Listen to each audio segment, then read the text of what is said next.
sent his Son, they called him Jesus. He came to love, heal, and forgive.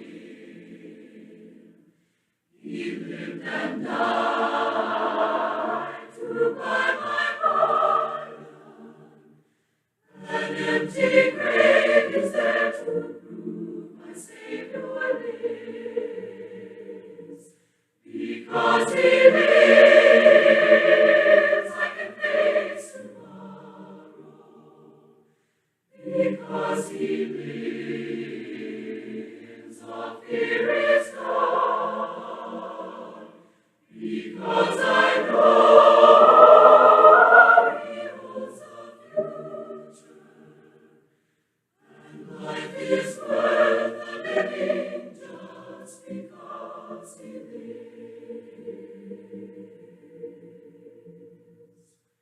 And then one day I'll cross the river, I'll fight life's final war with pain.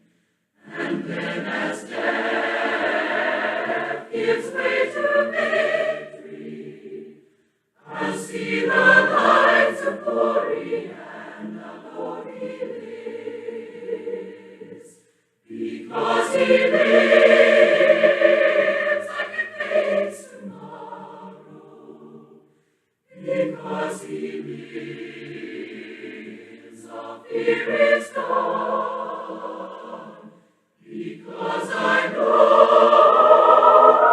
he holds the future, and life is worth the living just because he lives.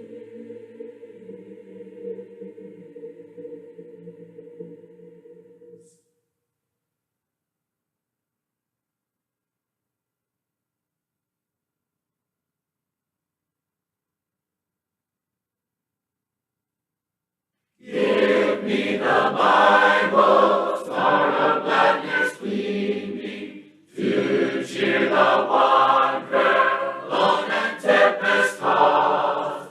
No storm can hide that radiance peaceful beaming, since Jesus came to seek and save the lost. Give me the Bible, holy message shining, thy light shall guide me in the narrow way. Precept and promise, law and love combining, till night shall vanish in eternal day.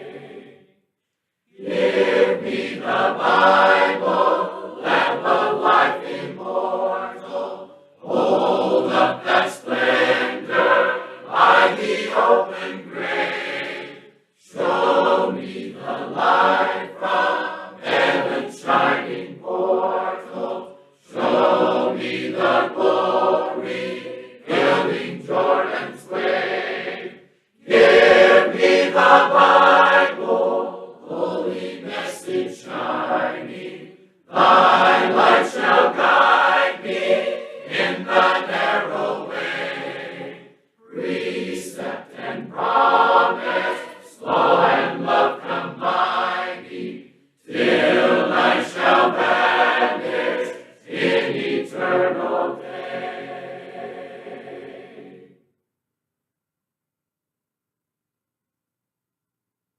When peace like a river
As the deer thirsts for the water, Lord, so my soul longs after you. My soul thirsts for the living God. Yes, my soul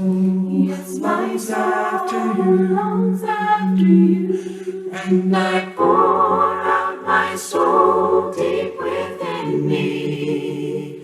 Deep within me, I pour out my soul. Draw me deeper, Lord, in you. Draw me deeper, Lord, in you.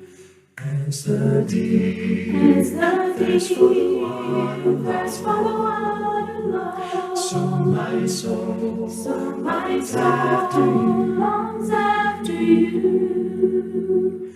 My soul thirsts for the living God. Yes, my soul longs after you. And I pour out my soul deep within me.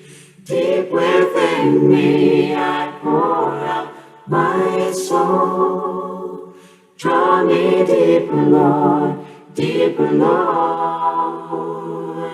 you. Draw me deeper, Lord, in you. And I pour out my soul deep into me. Deep within me, I pour out my soul. Draw me deeper, my soul. Draw me deeper, Lord, in you. Blessed assurance, Jesus is mine. Oh, what a foretaste of glory divine. Heir of salvation, purchase of God, born of His Spirit, washed in His blood. This is my story, this is my song, praising my Savior. God sent His Son,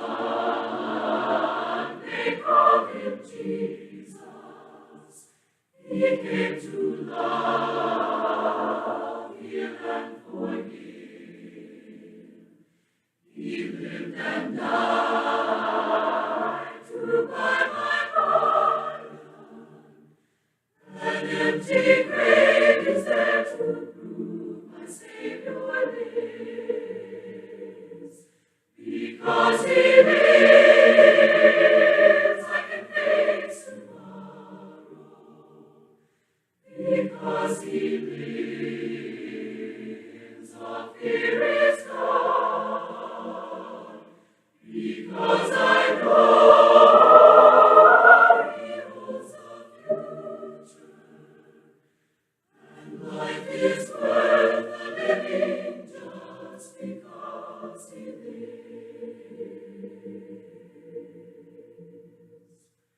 And then one day I'll cross the river, I'll find life's final war with pain. And then as death gives way to victory, I'll see the lights of glory and the Lord He lives. Because He lives, I can face tomorrow. Because He lives, all fear is gone. Because I know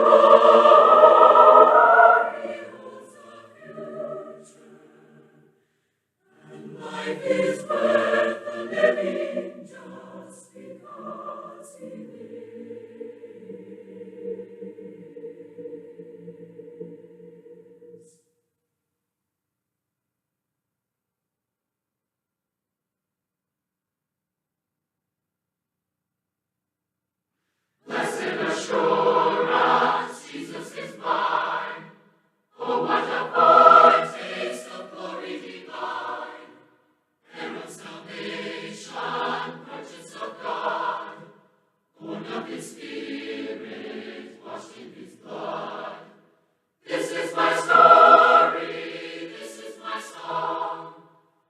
praising my Savior all the day long. This is my story, this is my song, praising my Savior all the day long. Perfect submission, perfect delight, visions of rapture, the best of my sight, angels descending, ring from above, echoes of mercy, whispers of love. This is my story, this is my song, praising my Savior all the day long. This is my story, this is my song, praising my Savior.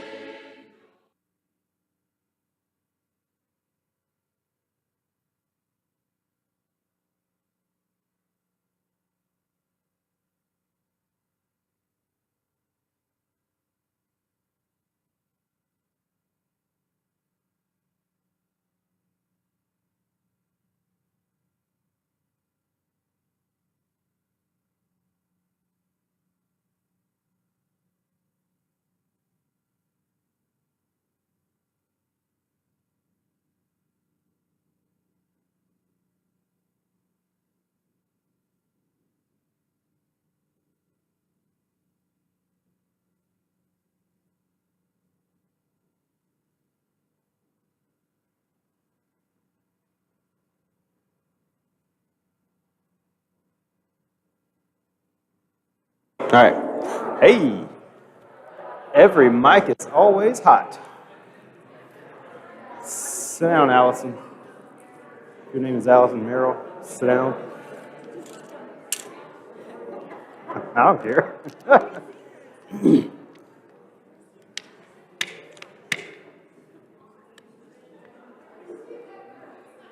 are you looking at? Yeah, the stain? Yeah, it's cool. They still got a lot of stain in it, don't they? The lift alarms when you go up too high on the slant.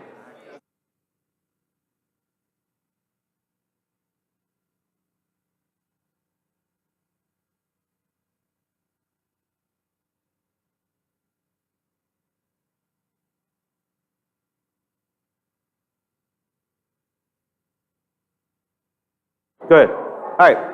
First thing I need to address tonight, while you're looking for a podium, okay? You remember this morning that Stan mentioned that it's now in your hands and up to you what type of podium we're going to have. And so here I got a couple things I want to show you. Okay, here's the deal. Here's the thing. That is 4 feet even. That's too high, okay? This, look at this, 3.5. Aim for 3.5, okay? Because Chris kind of disappears behind the 4 feet, and that's fine. Look, if you want to see me from chin up, that's fine. But not even a requirement, just something to keep in mind, maybe. That's all. So, what's that? Well, we used to have a box back here, and it got lost when they moved everything around. So, and I've used it before. I don't remember why, but I did use it. Anyway, thanks for being here on a fine Sunday evening. We're going to continue our discussion of spiritual disciplines. The last 3 weeks, I believe, we've been talking about Bible intake, and Bible intake meaning reading the Word, hearing the Word, studying the Word, memorizing the Word, and then meditating on the Word. That's what we spent a lot of our time on last week. And so this week we're going to move into, I don't know if it's me, the battery, or every time I do this, just switch it. How about that? Spiritual disciplines. Our next one is we're going to talk about prayer. Now, this obviously we could do quarter after quarter after quarter on prayer. We're going to do prayer in one night, maybe two. All right, I'll try both of them, Jake. Thank you. So anyway, and so this is not going to be an exhaustive, in-depth study of prayer tonight, okay? But we're going to talk about it in the context of it becoming a spiritual discipline. And so kind of keep that in mind. But that doesn't stop us from, if you have a thought, comment, or suggestion as we go through this, then please bring that up about prayer, because I think prayer and what we're going to find out is an extremely important topic for us, and it's extremely important that we create a spiritual discipline in our life as prayer, not just something flippant that crosses our mind, and when it crosses our mind, we may pray to God while we're doing something else. There's nothing wrong with that. We'll talk about that in a few minutes. But creating prayer as a spiritual discipline is our topic tonight. That one does work better. All right. Remember, the spiritual disciplines, what we're talking about are these things are means to an end. The end being more godly, more holy, and more Christ-like. The spiritual disciplines are leading us to that. And so prayer, in that context, that is our goal, to practice it as a spiritual discipline in order that we may become more holy, more godly, and more Christ-like. And so it's not very difficult to realize that there is a connection between becoming obviously more Christ-like, right, and increasing our prayer life. Becoming more godly or more holy and increasing our prayer life. All right, we'll start out talking the command, example, and expectation of prayer. Go ahead and go to Colossians 4, and we'll start there. As far as command, example, and expectation, we won't get too far into examples, but just to say this, that the Bible is filled with examples of godly people praying. You would agree with that, right? Abraham prayed, Moses prayed, Joshua prayed, Elisha prayed, Isaiah prayed, Paul prayed, Peter prayed, Jesus prayed, right? We have plenty of examples, example after example after example, of God's people praying. God's people praying consistently, constantly, and making it a point. And also their faith in their prayers. And so just keep that in the back of your mind. We're not going to dig real deep in those so much tonight, but we'll talk more about the command and the expectation. Now, those two terms seem to mean the same thing. Obviously, if there is a command, then there's an expectation that you are going to follow that command. You're going to obey that command. And we even talked about that a little bit last week, about that obedience, obeying God and what that leads to. And so the command and the expectation sort of go hand in hand. So let's jump in to Colossians chapter 4, verses 2 through 4. Here we read, continue steadfastly in prayer, being watchful in it with thanksgiving. At the same time, pray also for us, that God may open to us a door for the word to declare the mystery of Christ, on account of which I am in prison, that I may make it clear which is how I ought to speak. Continue steadfastly. That's kind of what we're focusing on from this passage. Continue steadfastly in prayer. If you have a New American Standard or an NIV, it will say devote yourself to prayer. So a devotion, meaning that a similar thing is, and the idea, what we're trying to convey here is prayer becomes an ongoing priority. What does it mean to have a priority in your life? It's a great question. Prayer becoming an ongoing priority. Priorities are not accidents, right? Right now, you may have a priority in your life to get your taxes done. Who's done their taxes already? Just a survey. You guys are awesome. You know, I was about to go ahead and start filing my extension like I normally do. Not for any other reason, but I just put it off and don't like doing it.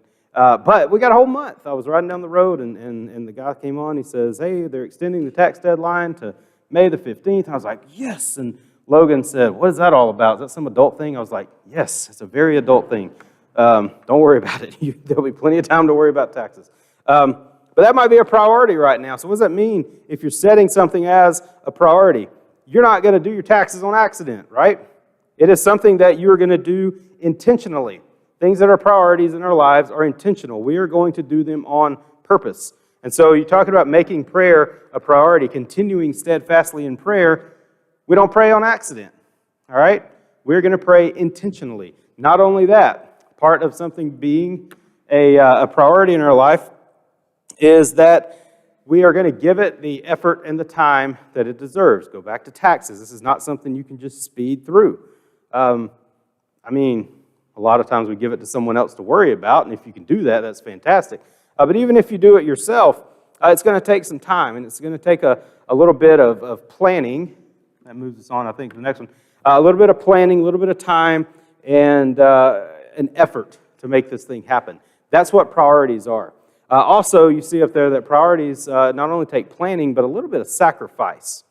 I remember going back to, we'll leave taxes alone for a little while, but going back to prayer specifically, I had a friend who told me that he was going to make a point in his life to get up at 5 a.m. and pray every day. I said, well, that's fantastic. Why are you doing that? And he said, well, I see examples of Jesus getting up in the early morning to pray, and I want to give that time to God and be intentional about it. And I want to make it a priority. And in doing that, what's he doing? Well, he's giving up maybe some late nights. He's certainly giving up a little more time to sleep in the morning. He's actually making a sacrifice. And so when we continue steadfastly in something, we devote ourselves to something. That means we're going to make time for it. We're going to sacrifice other things. Other things are going to have to wait. Other things are going to have to fall by the wayside because we've made this one thing a priority in our life, and we're going to be intentional about doing it. Continuing steadfastly in prayer, as Paul instructs us here, is requiring us to make our prayer life an ongoing priority. Next, and this probably came to mind anytime we talk about prayer, we're going to bring up 1 Thessalonians 5 and 17. This is 16 through 18. Rejoice always, pray without ceasing. Give thanks in all circumstances, for this is the will of God in Christ Jesus for you. Pray without ceasing. Now, I think we've all discussed this passage at some point. We've all heard it discussed. We've read things about it. And obviously, it is not a 24/7 prayer, right? Before I've got plenty, we'll talk about it. What do you think about when you hear pray without ceasing? How do you kind of turn that into, well, it doesn't mean I'm just doing this all the time as I walk around and I'm bumping into people and all these things. What does it mean, pray without ceasing? Did you raise your hand? Okay. Okay.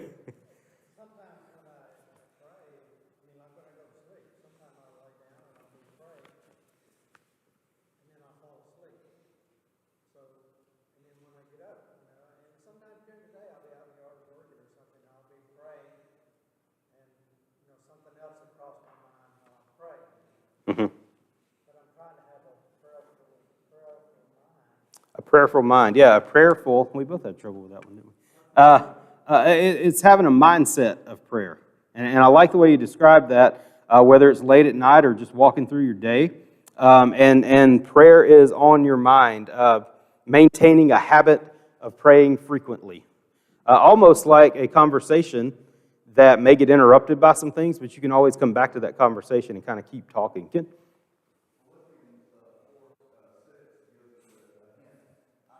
Spoiler alert. Be anxious for nothing, but in everything with thanksgiving, make your request be made known to God. So if you're anxious, if you're worried, if you're scared, don't worry about it, give it to God. Mm-hmm. If you're grateful for something, tell God. Right. So whether it's good or bad, whether you're happy or sad, lay it at God's feet. Peter says, cast our cares upon him because he cares for us. And we're going to come to that passage in just a few minutes also, Ken. So there's a little preview for that one. Todd?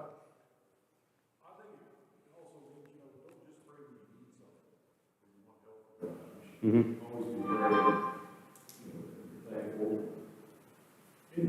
That's a reoccurring theme. Mm-hmm. Right. So, praying with a purpose, I guess. You give thanks, and then, as we'll read here in a few minutes, making our requests known to God, the reasons that we even go into prayer. And all those things, I think, is a good way to think about what it means to pray without ceasing. It is, again, a habit of frequently praying. And think about, let's walk over to Nehemiah. Let's pray without ceasing. Well, let me give you this real quick in the next slide. Martin Luther said, as it is the business of tailors to make clothes and cobblers to mend shoes, so it is the business of Christians to pray. And so I thought that was a neat way to think of it, is it's just what you do. Are you a Christian? Yes. Do you pray? Well, yeah. You don't have to ask me that question because that's what Christians do. And he puts it out here and compares it to jobs or careers or professions. So it's almost like, hey, if you're a Christian, your job is to pray. And you do it as if it's your job. Maybe the frequency of that, the passion with which you do it, the intent, making it a priority. Just like a tailor makes clothes, Christians pray. Yes, ma'am. If you can back your mind Mm-hmm. All right. Mary said, if you have God on your mind all the time, He's with you always, and you are also praying without ceasing. Good example. Here's a good example. Nehemiah. If you turn over to Nehemiah, should have that open. And we'll have we'll refer to chapter 1 and chapter 2 here.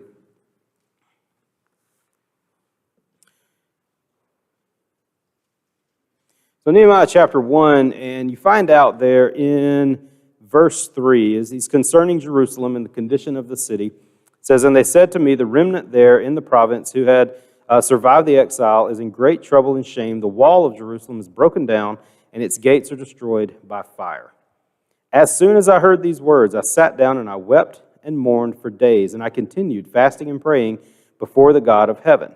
And then it goes into Nehemiah's prayer, him praying to God, O Lord God of heaven, great and awesome God who keeps a covenant and steadfast love with those who love him and keep his commandments. Let your ear be attentive and your eyes open to hear the prayer of your servant, that I now pray before you day and night for the people of Israel, your servants, confessing the sins of the people of Israel, which have sinned against you. Even I and my father's house have sinned. We have acted very corruptly against you and have not kept the commandments, the statutes, the rules that you commanded your servant Moses. Remember the word that you commanded your servant Moses, saying, if you're unfaithful, I will scatter you among the peoples. But if you return to me and keep my commandments, do them, though you are outcasts, are in the utmost part of heaven. From there I will gather them and bring them to the place that I've chosen to make my name dwell there. There your servants and your people whom you have redeemed by your great power and your strong hand. O Lord, let your ear be attentive to the prayer of your servant and to the prayer of the servants who delight to fear your name, and give access to your servant today, and grant him mercy in the sight of this man. Now I was the cupbearer of the king. So there's the prayer of Nehemiah when he finds out the condition of the city of Jerusalem, when he finds out what's going on back home, and he finds out the walls are have been torn down, and the gates are destroyed, and he begins to mourn. He begins to pray. And he begins to fast, he says. And it says he continued fasting and praying before God. What you can pull out of this is that this was normal for Nehemiah. What was his first reaction when he heard about Jerusalem? He prayed. And so when you're talking about an idea of praying without ceasing and continually in steadfast prayer, then the point there is that prayer is not a last resort. Prayer is the first resort, right? It is the first response to anything in life. We'll see that when we get to Philippians chapter 4.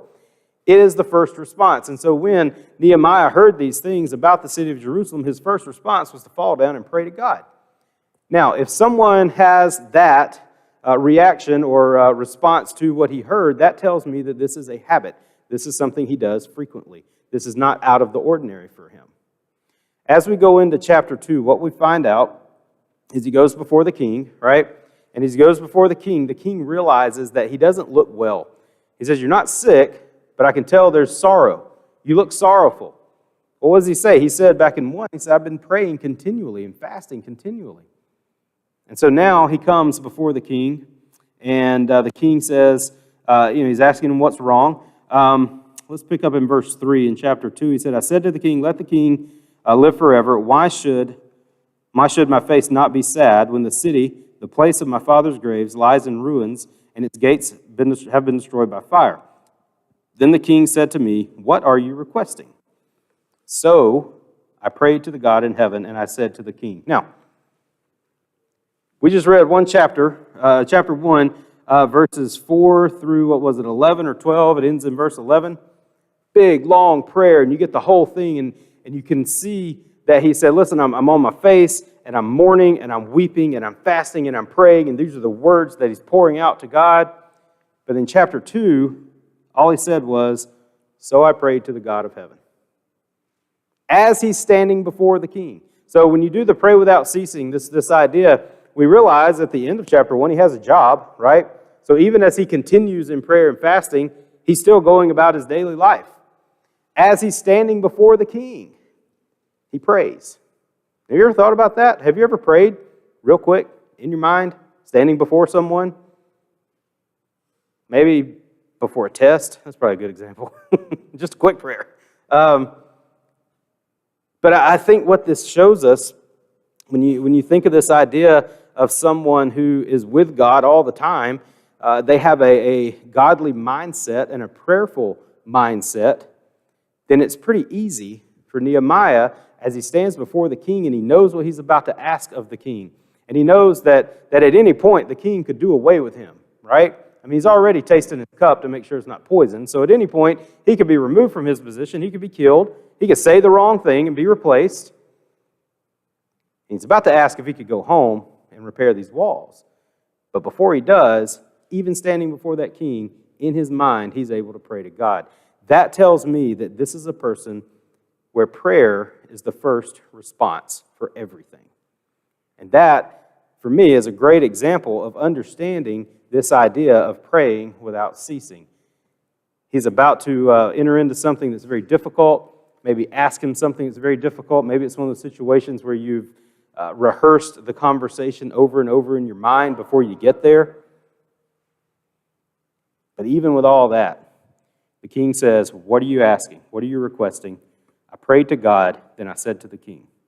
Even as he's standing before the king, in his own mind, he is speaking to God because he's no stranger to the throne of God. Those who are praying without ceasing, those who continue steadfastly, like Nehemiah, we turn to prayer first, and it's easy to do that because it's not new, it's not out of the ordinary, but it's the first thing we're going to think about.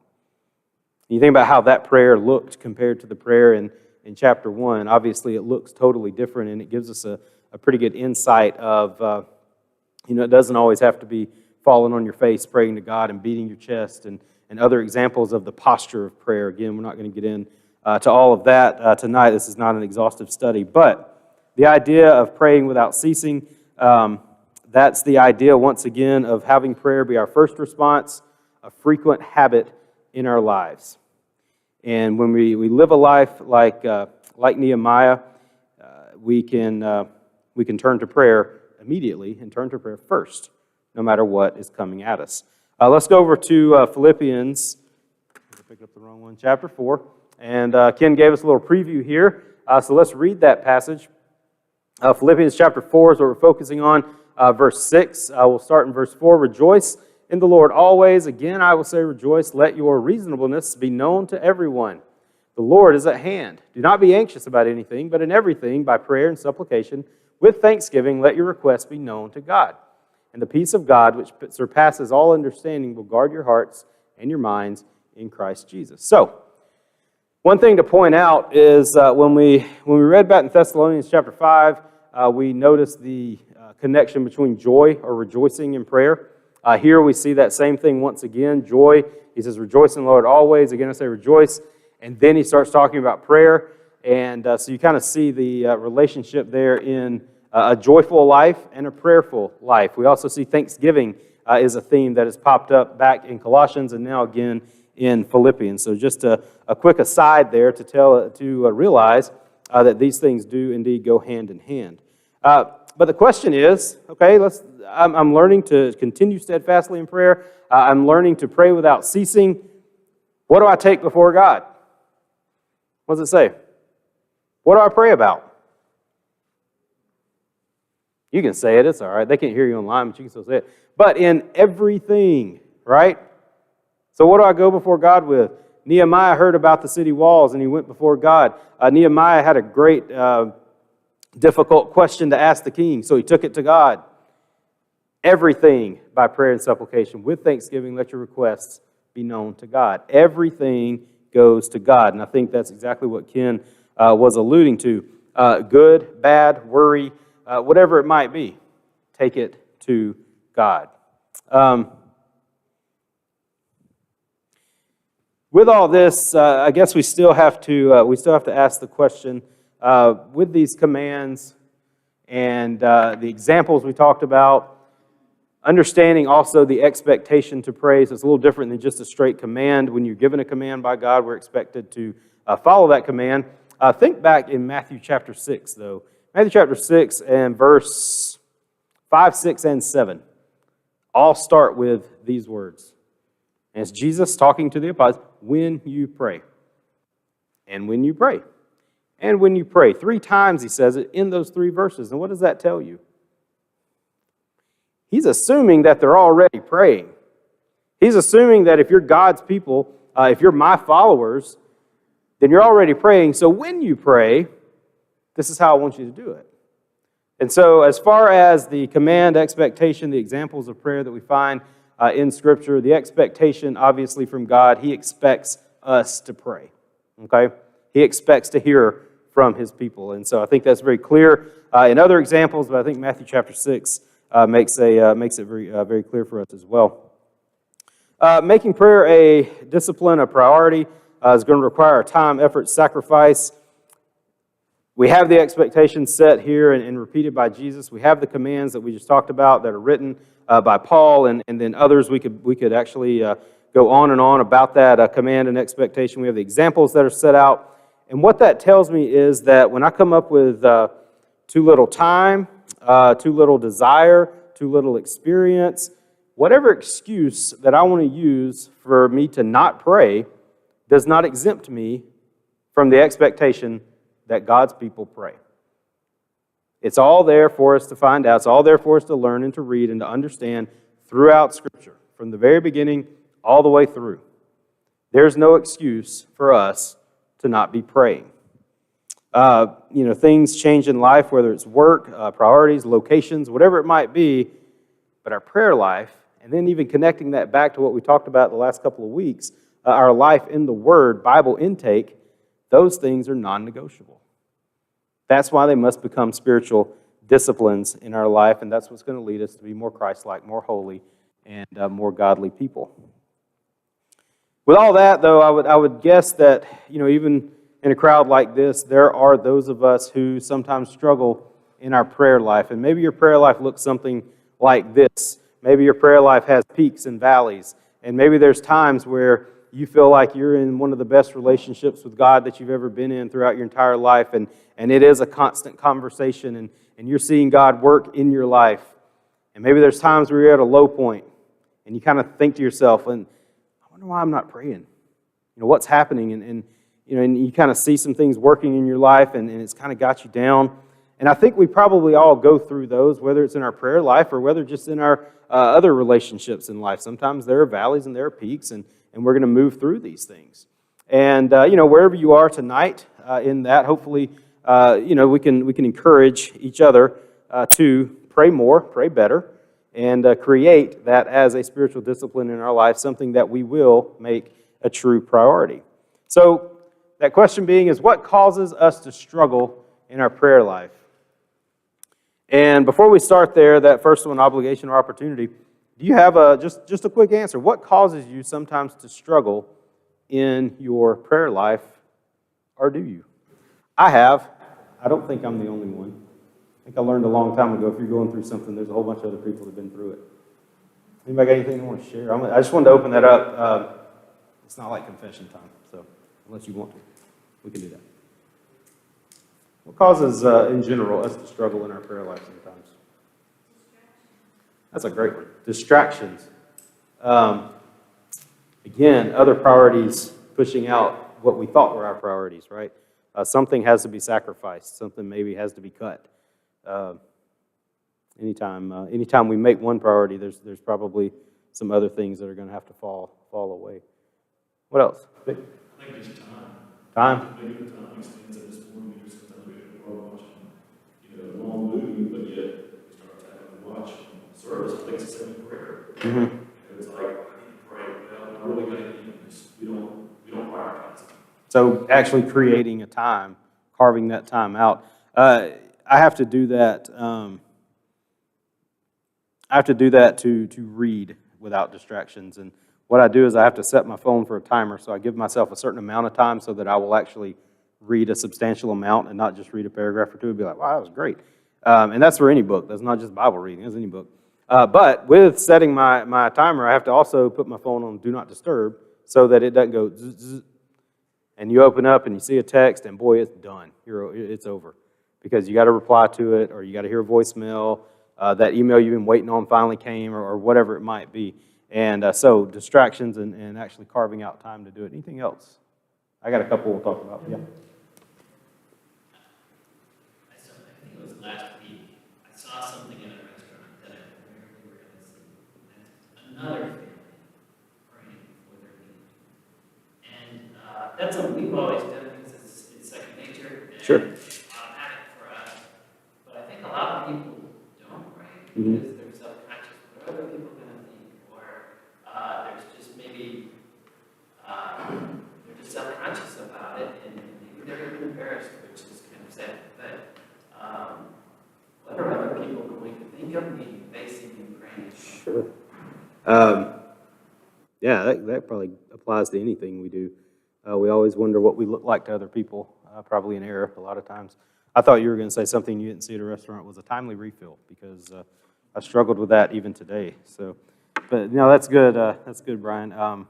So yeah, seeing other people pray in public, I think is, and what you might look like to other people may keep us from doing that. Stan? There's no saying that there's, prayer will keep you from sinning, and sin will keep you from prayer. There's this idea that we've got to clear something up before we're going to talk about it. Mm-hmm. And that's a lie statement from the worship there is that prayer is the means by which we do that. Right. But when we feel guilty, we have sin in our life, we're not dealing with it right, instead of going to God for help, we might listen to the lie that says, oh, you're hypocrite. Mhm. Right? He had got that cleared up. And so, I think sometimes sin in our lives keeps us from praying as we should. That's good. Yes, sir. A disappointment or blame. You say you pray for something, and it doesn't turn out the way you think it should, or the way you want it to. You might blame God. Why did you let this happen? And that's not what I prayed for. Yeah. And maybe you're Kind of not getting the answer that we think we should have gotten. That's good. Anything else? I got two or three here that we can talk about. First, obligation compared to opportunity. Often, just like any other command or rule that we have to follow, sometimes it becomes more about the chore of doing the thing rather than understanding the privilege of being able to do it and the result that may come from it. I think worship is like that. It becomes a chore.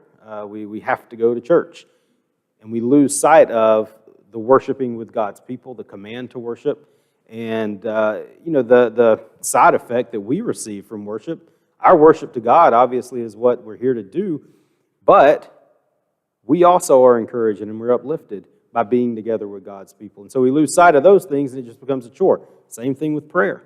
I think prayer sometimes becomes a chore or a habit, too much of a habit. Obviously, I think it should be a habit, but if it overly becomes just a habit, then we lose sight of the opportunity that we really have in prayer. In Hebrews chapter 4, it says in verse 16, "Let us then with confidence draw near to the throne of grace, that we may receive mercy and find grace to help in time of need." Here we're given an invitation by God to confidently receive His mercy and grace. We are able to approach God's throne. And so we can go to God's throne. You go back to what Stan was talking about here, without Satan telling us all these lies of all the reasons we're not worthy. We know we're not worthy. But God is calling us, inviting us to come to Him so we can, with confidence, approach His throne, receive the grace and mercy that He offers us. Mm-hmm. Giving out of obligation and begrudgingly, rather than giving and knowing the blessings that you're actually giving with that. That's a great example as well. Yes?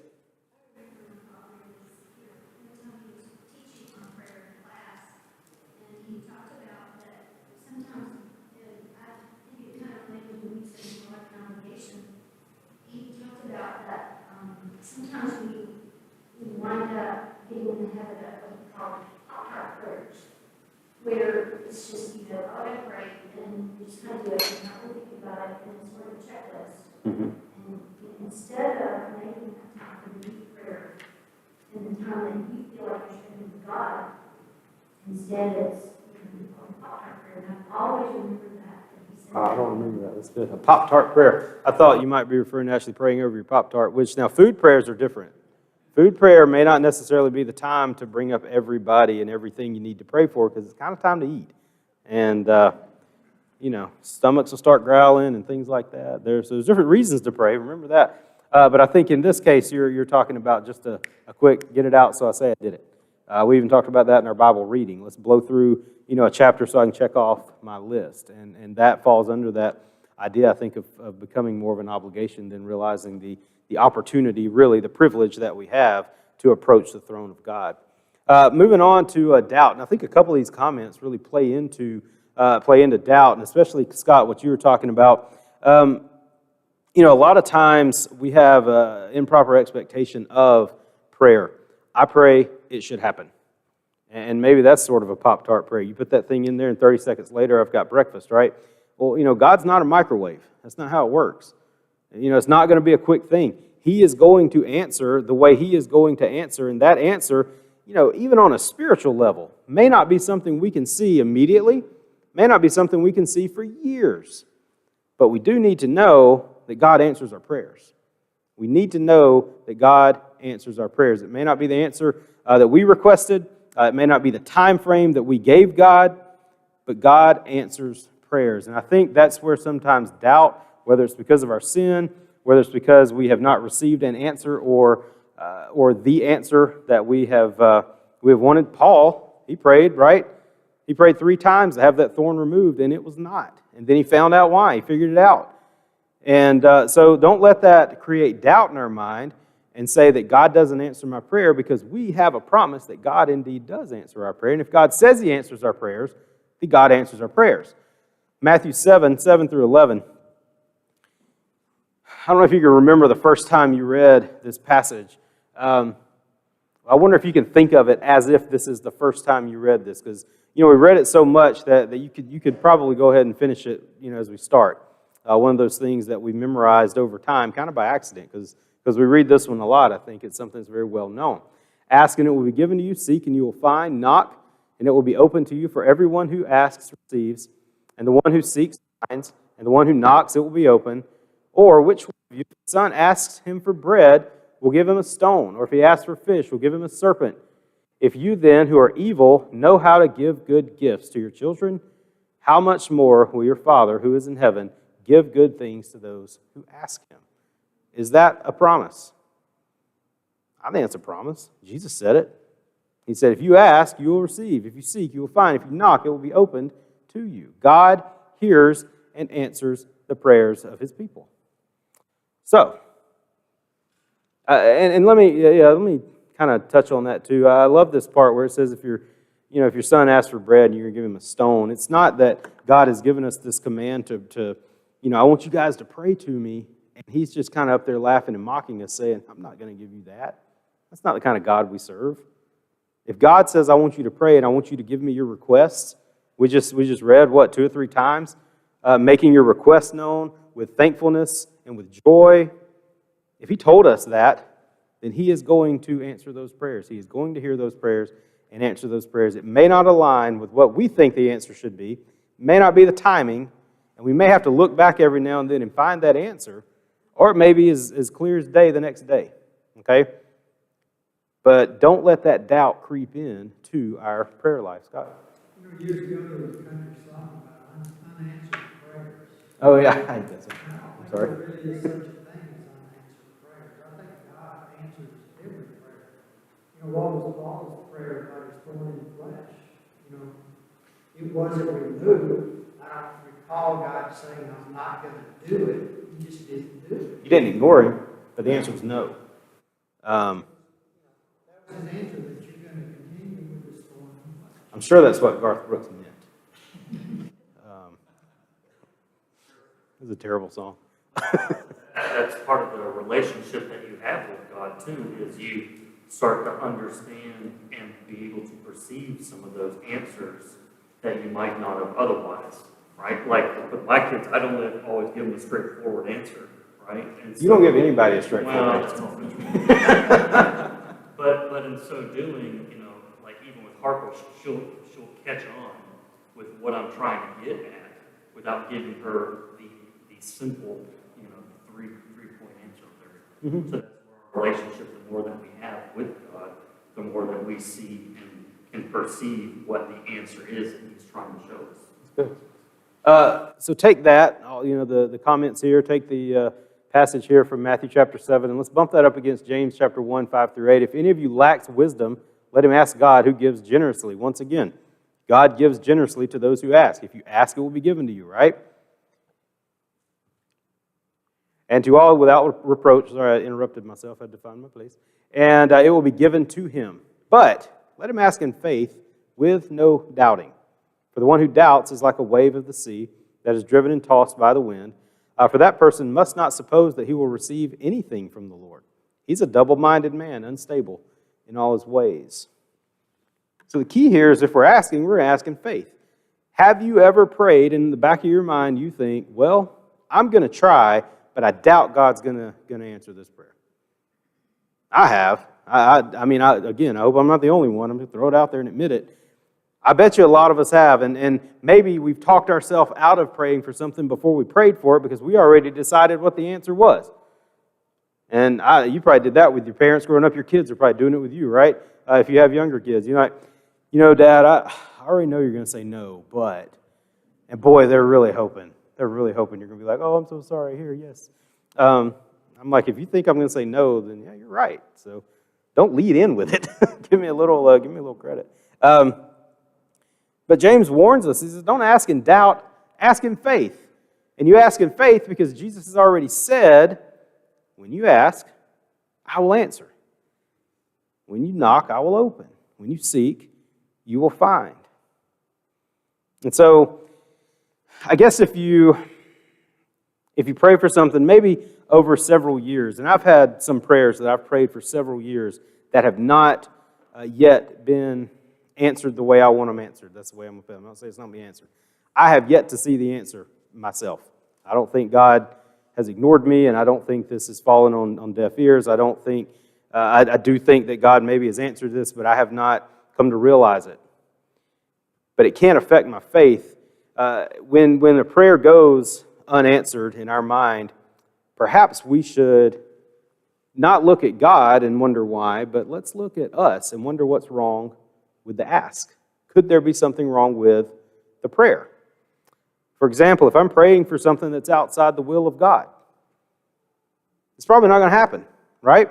If I'm praying for something with 100% selfish motives, then it's probably not going to happen. Let's make sure we're asking the way James says for us to ask. Let's ask in faith, and we're going to ask with thanksgiving. We're going to ask understanding that the things we're asking for in our prayer life should be things that will in turn glorify God. That is what we do as Christians. The things we do should glorify God. We are here to carry out the will of God. And so if I'm going to ask something in prayer that is against the will of God, I don't need to expect an affirmative answer. Yes, sir. I know this is a comment because I already jumped in off looking for. I nearly opened my mouth on James chapter 1. I didn't put it up there, so I was very happy. One step ahead. But just like James does in a lot of this book in chapter 1, he kind of outlines the book. He comes back on this in chapter 5. Depending on what version you have, it says the effective fervent prayer is what the King James says. So you think about it, if you're asking faith without doubting, maybe a definition of that. What does that faith without doubting look like? An effective fervent prayer is probably a prayer without doubt. And it says that it can avail much. So we don't just pray, but that type of prayer, that fervent prayer, that dedicated prayer, I would say that prayer where there's not a lot of doubting involved, but trusting in God avails much.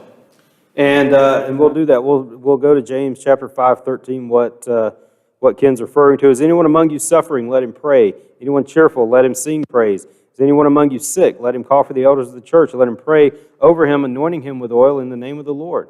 And the prayer of faith will save. And going right back here where we're talking about, not doubt, but faith. The prayer of faith will save the one who is sick, and the Lord will raise him up. And if he has committed sins, he will be forgiven. Therefore, confess your sins to one another, pray for one another that you may be healed. The prayer of a righteous person has great power, and as it is working.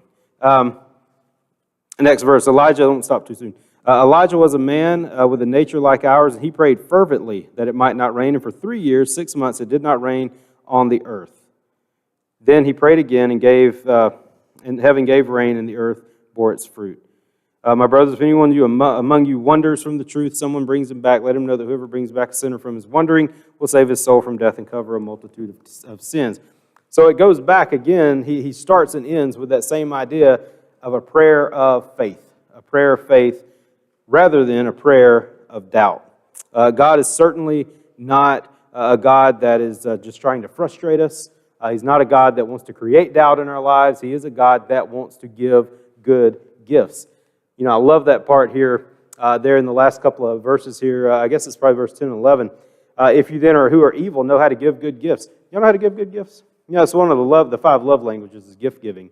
And I think I finally figured out what Jackson's love language is. He gives really good gifts. I got Auburn socks for my birthday, and it looks like Toomer's Corner with toilet paper all over them and the big Auburn logo. He knew I would love that, and I did. And he's given me several gifts over time that he can really zone in on what he knows you'll like. All right? And so Jesus says, look, if you guys know how to give great gifts to each other, don't you think God knows how to give good gifts? He knows you inside and out. He knows what you love. He knows what you hate. He knows everything about us. And He knows how to give us good things. He is not there like this to hand us serpents when we're asking for bread. So I think I'm going to stop there. And actually next week we're going to talk about this idea to continuing with prayer. And I think we might have it. Yeah, the third one there, what causes struggle in prayer? The third thing I was talking about is knowing how to pray. Simply knowing how to pray. So think about that this week. Is there a way to pray? Is there a way to learn to pray? Do we need to learn how to pray? And we will kind of focus on that idea next week, right? As we were talking, I was thinking about when our kids were very, very young, we've all been through this. As we're teaching them to communicate with us, what are the first 4 words we teach them? Mommy, Daddy, please, and thank you. And we know that that's important to do because if we don't teach them, they will be children that we no longer want to keep. They will be very self-centered. They will be greedy. They will be rude. Please and thank you has to be at the earliest stage, part of their development, so that they can be a grateful child, so they can be a child who asks properly. And we're no different to God being His children. Therefore, it's necessary for us to teach us to do that. Otherwise, we would never think to do that. Jordan Peterson says, never let your child do something that will make you not like them. And that's exactly, you try to teach our kids things because you're not going to like your child if they're hateful and rude. And mommy, daddy, please, thank you, War Eagle. We have to teach our kids those things, and it's very important. So that's a good lead-in to we have to learn how to pray. We have to be taught how to pray. It doesn't just happen. And there's a lot of things with our children as we raise them that don't just happen. You have to teach your child. Yes, sir? Y'all told me this last week that please, thank you, and you're welcome are fundamentally theological concepts.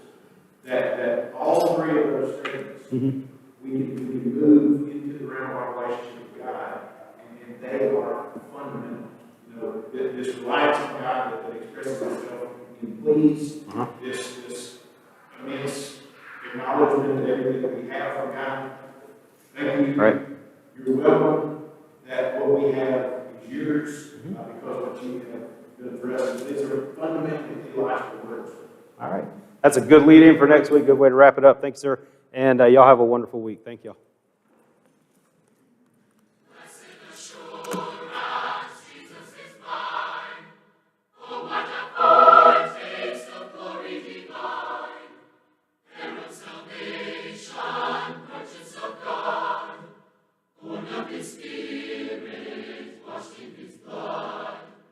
This is my story, this is my song, praising my Savior all the day long. This is my story, this is my song, praising my Savior all the day long.